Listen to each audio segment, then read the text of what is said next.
شروع اللہ کے نام سے جو بڑا مہربان اور نہایت رحم کرنے والا ہے۔ السلام علیکم ورحمۃ اللہ وبرکاتہ۔ حضرت عبداللہ بن عمر رضی اللہ تعالیٰ عنہما سے مروی ہے، کہتے ہیں کہ آپ صلی اللہ علیہ وآلہ وسلم نے سونے کی انگوٹھی اور لوہے کی انگوٹھی پہننے سے منع فرمایا۔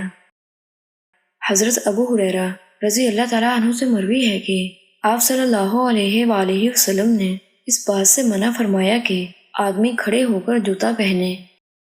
حضرت ام درداء رضی اللہ تعالیٰ عنہ سے مروی ہے کہ کہتی ہیں کہ ایک روز رسول اللہ صلی اللہ علیہ وآلہ وسلم ان سے ملے اور فرمایا، ام درداء تم کہاں سے آئی ہو؟